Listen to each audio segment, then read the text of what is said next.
The folder of legal documents hit my kitchen table with a sound that would change my life forever. My son Bob stood there with that familiar look of someone who believed they were saving the day, while his wife Linda arranged papers with the efficiency of a corporate takeover. But they had no idea that the 74-year-old man they thought they were rescuing had been planning his own escape for 3 years. "Dad," Bob said, his voice carrying that patronizing tone I'd grown to hate. "We need to talk about your living situation." I sat in the same kitchen chair where I'd eaten breakfast every morning for 48 years, in the house I'd built with my own hands back in 1976, and watched my son prepare to dismantle my entire life without asking my permission. But what they didn't know, what nobody knew, was that I'd been 3 steps ahead of them for months. My name is Harold Mitchell, but everyone calls me Harry. At 74 years old, I'm supposed to be the stereotypical confused widower who can't function without family supervision. That's certainly what my daughter-in-law Linda believes, and unfortunately, it's what my son Bob has started to believe too. I live in Millbrook, Michigan, a town of about 8,000 people where everyone knows everyone's business, or thinks they do. My house sits on Elm Street, a modest 2-story colonial with blue shutters and the best-maintained lawn in the neighborhood. I built this house in 1976 when Bob was just a kid, back when I was working as a civil engineer for the county. My late wife Margaret and I raised Bob here, celebrated 45 Christmases here, and planned to grow old here together. That last part didn't work out as planned. Margaret lost her battle with breast cancer 3 years ago, and since then, my family has treated me like a broken appliance waiting to malfunction. Bob works as a certified public accountant at Henderson & Associates downtown. He's a good man, inherited his mother's kind heart, but somewhere along the way he married Linda, and Linda has very specific ideas about how families should be managed. She runs their household like a Fortune 500 company, with schedules, systems, and strategies for everything. Their kids, Tyler and Madison, are 17 and 14 respectively, and they've learned to navigate their mother's organizational obsessions with the weary resignation of seasoned employees. For the past 3 years, Linda has been dropping increasingly obvious hints about my deteriorating situation. Never mind that I maintain my house better than most men half my age. Never mind that I balance my checkbook to the penny, drive safely, cook my own meals, and volunteer at the community center twice a week. In Linda's mind, the fact that I'm 74 and living alone automatically qualifies me as a crisis waiting to happen. "Harry," she'd say during their monthly visits, "you really shouldn't be climbing ladders to clean those gutters."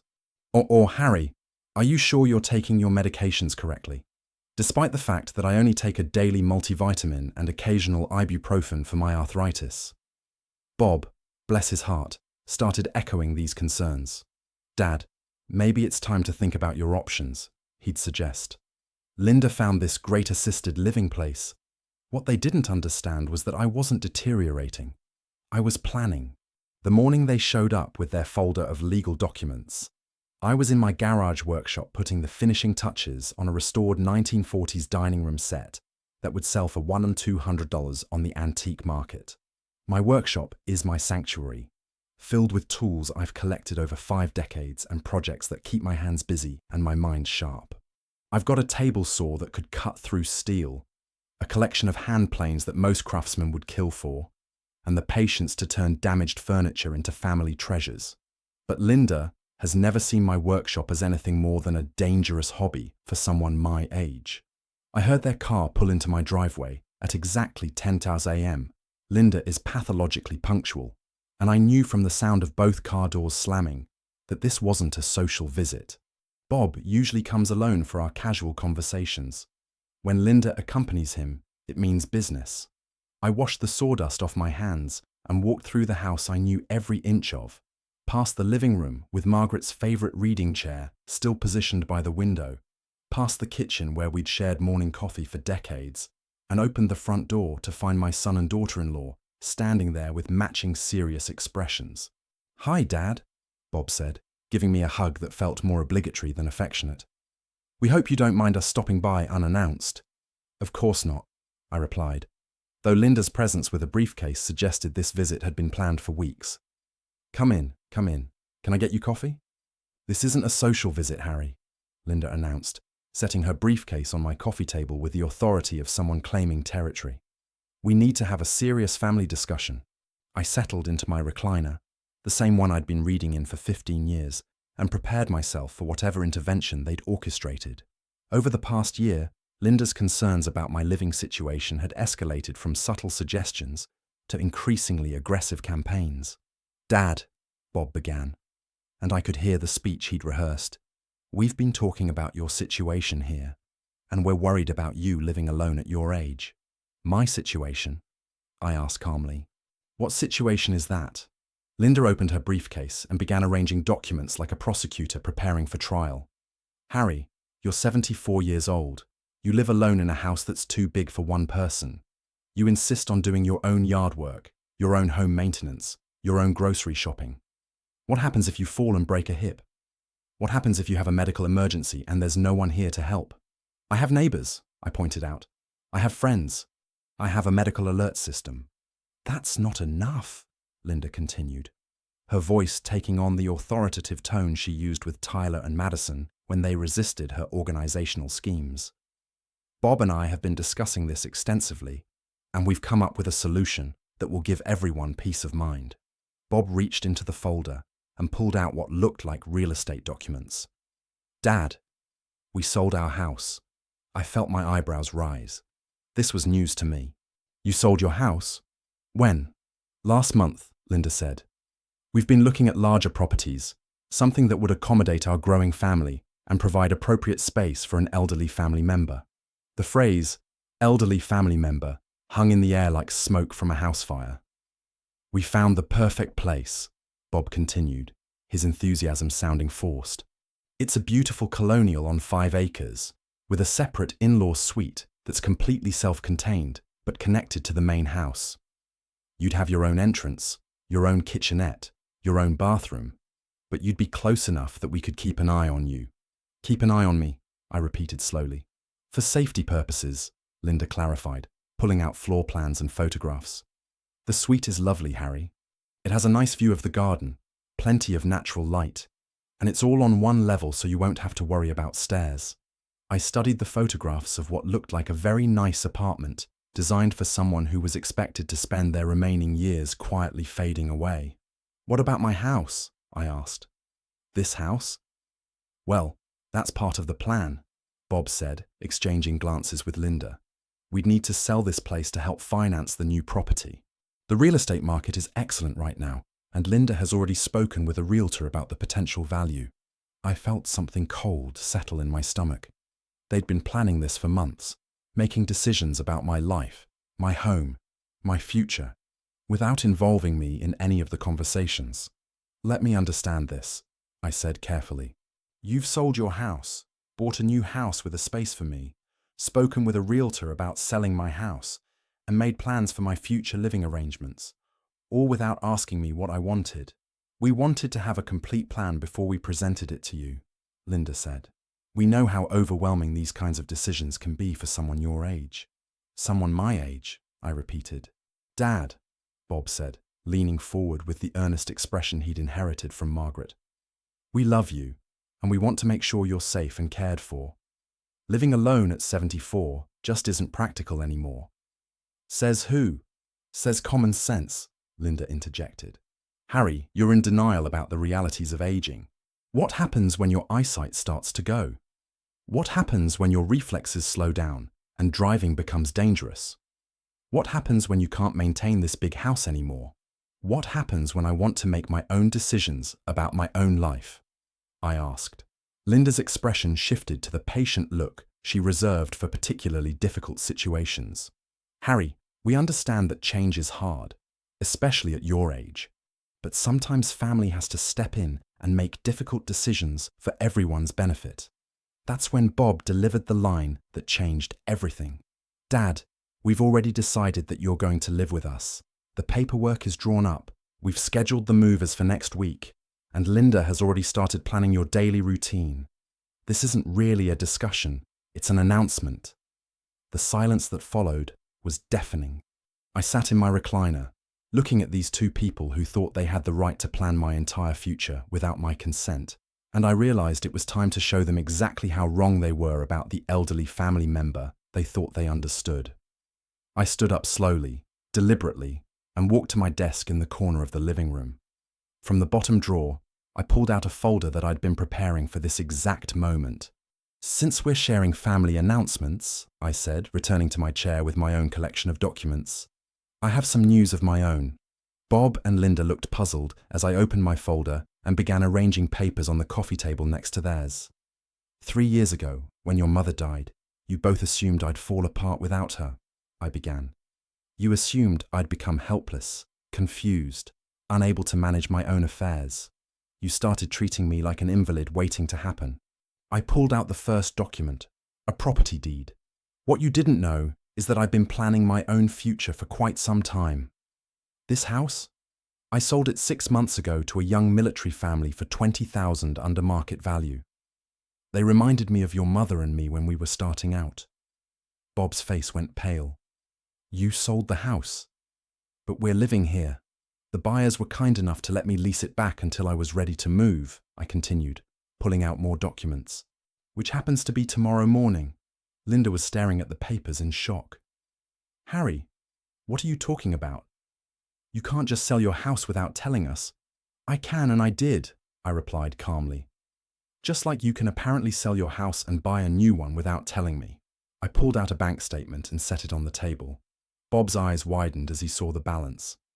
"Your mother's life insurance policy was quite substantial, $400,000. Combined with the proceeds from selling this house and liquidating 48 years' worth of possessions, I now have a very comfortable nest egg." "Dad, what are you doing with all that money?" Bob asked, his voice barely a whisper. I smiled and pulled out a sales receipt with a photograph attached. "I bought this." The photograph showed a gleaming 2024 Winnebago Adventurer, a luxury motorhome that looked like a rolling palace. 42 feet long, with slide-out sections that doubled the living space, a full kitchen, a king-size bed, 2 bathrooms, and enough storage for everything I'd need for an extended journey. "This is my new home," I announced. "It cost me $180,000 and it's currently parked at Sunset RV Park about 20 minutes from here." Linda was speechless. Bob was staring at the photograph like it was written in a foreign language. "You bought a motorhome," Bob finally managed. "I bought my freedom," I corrected. "For the past 3 years, you've been treating me like I'm too old and feeble to make my own decisions. Well, I've made the biggest decision of my life, and I didn't need anyone's permission or approval." I pulled out a road atlas covered in highlighted routes and marker pins. "Your mother and I always talked about traveling across the country, visiting every national park, seeing all the places we never had time to visit when we were working and raising you. We never got the chance because she got sick, but I'm going to do it for both of us." I opened the atlas to show them the carefully planned route I'd been mapping for months.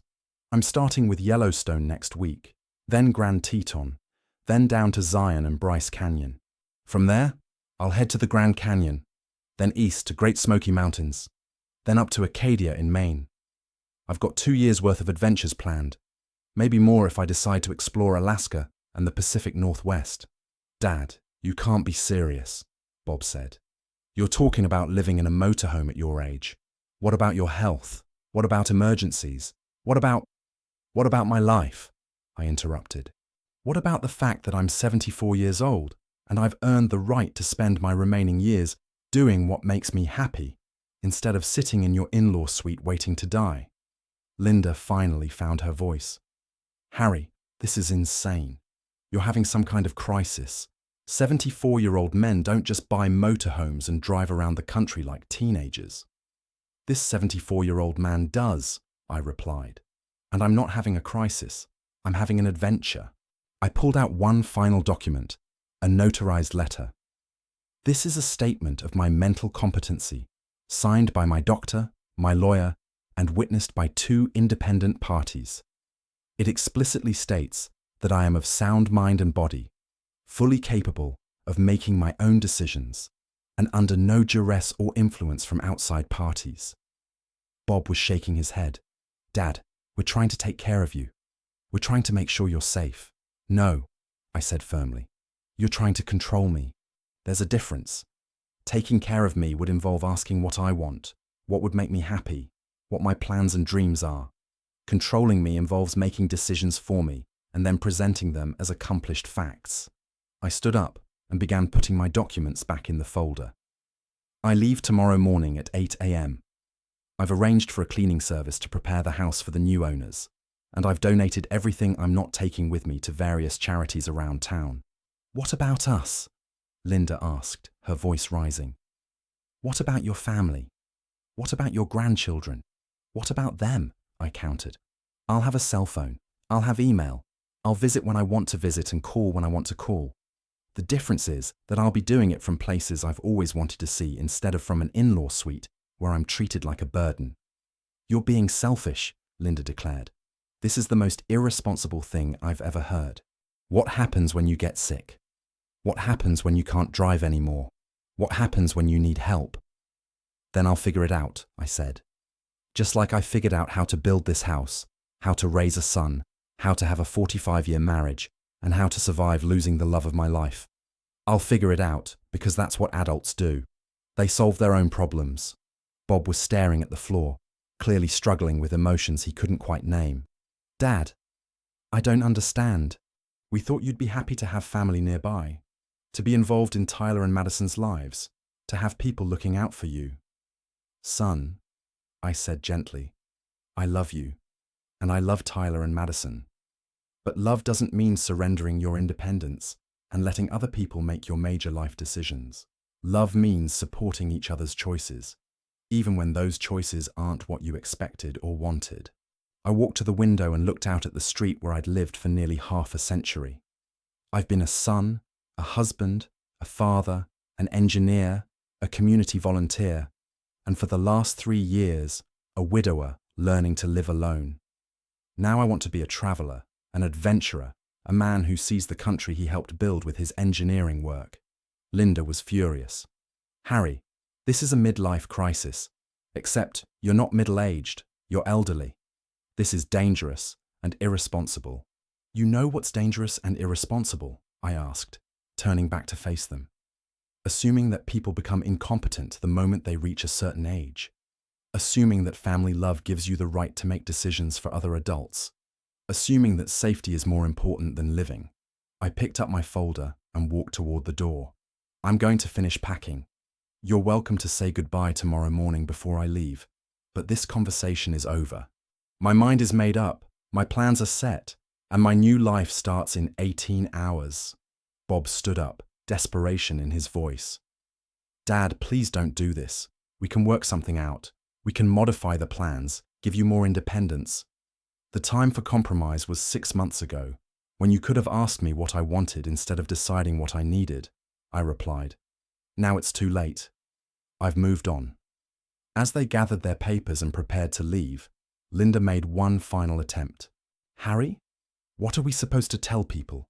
What are we supposed to say when they ask where you are? I smiled for the first time since they'd arrived. Tell them I'm living my life on my own terms.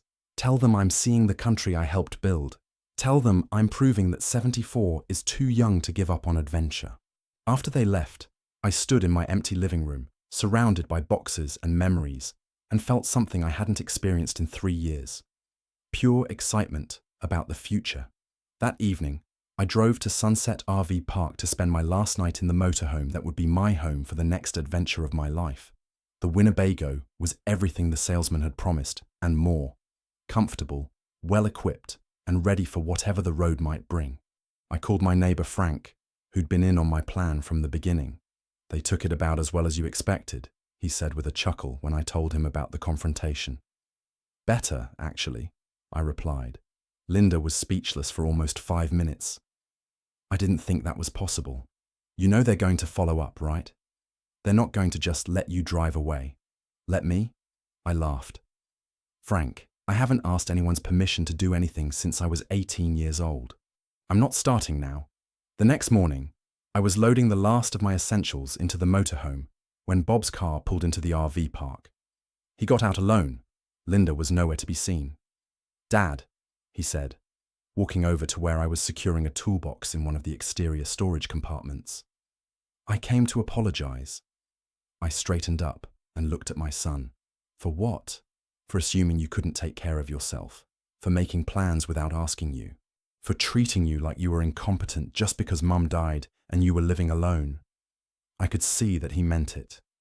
Apology accepted. I still think this is crazy, he continued, but Linda and I talked all night, and she helped me realize something. You raised me to be independent, to make my own decisions, to solve my own problems. It's hypocritical of me to expect you to give up those same qualities just because you're my father instead of my child. That's very mature of you, son. Linda's still not happy about it, he admitted. She thinks this whole thing is a disaster waiting to happen. Linda thinks everything is a disaster waiting to happen, I replied. That's why she makes so many plans and systems and schedules. She's trying to control chaos, but some of us prefer a little chaos in our lives. Bob walked around the motorhome, taking in its size and features. This thing is huge. It's like a house on wheels. That's exactly what it is. Want to see inside? I gave him the full tour, the slide-out living room with its leather furniture and entertainment center, the full kitchen with residential appliances, the bedroom with its king-size bed and plenty of storage, the bathroom with its shower and washer-dryer combo, and the additional half bathroom near the front. Dad, this is incredible. It's nicer than some apartments. It better be for what it cost, I said with a smile. But it's not just about luxury, it's about freedom. I can wake up tomorrow morning and decide I want to see the sunrise over the Rocky Mountains, and I can make that happen. What about Tyler and Madison? They're going to miss you. I'll see them more than you think, I assured him. The beauty of this lifestyle is that I can visit whenever I want, stay as long as I want, and leave when I'm ready. No schedules, no obligations, no one treating me like a burden. Bob was quiet for a moment. You really thought this whole thing through, didn't you? I had 3 years to think it through. 3 years of well-meaning friends and family members telling me what I should do, where I should live, how I should spend my remaining years. It took me a while to realize that the only opinion that matters is mine. As I prepared to leave, Bob gave me a hug that felt different from the obligatory one yesterday. This one carried respect, maybe even a little admiration. Drive safely, Dad. Call us when you get to Yellowstone. I will. And Bob? Yeah? Tell Linda I appreciate her concern, even if I don't appreciate her methods. Tell her that family love means wanting the best for each other, even when we disagree about what that looks like. I climbed into the driver's seat of my new home, started the engine, and pulled out of Sunset RV Park with a sense of anticipation I hadn't felt in decades. In my rearview mirror, I could see Bob standing there watching me go, and for the first time in 3 years, I knew he was seeing me as a capable adult rather than an aging burden. My first stop was exactly 4 hours away, a state park in Indiana where I'd reserved a campsite for 2 nights. From there, it was on to Illinois, then Iowa, then the long drive across Nebraska to Colorado, and the beginning of my real adventure. If you're watching this video, I want you to remember something. Age is just a number, but independence is a choice.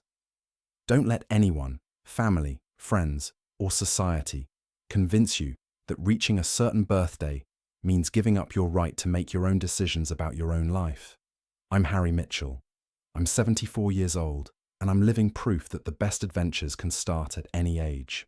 If my story inspires you to chase your own dreams, regardless of what other people think you should do, then sharing it was worth every mile I've driven. Hit the subscribe button if you believe that life begins whenever you decide to start living it, and let me know in the comments what city you're watching from. I might just drive through your town on my next adventure. The road is calling, and I'm finally free to answer.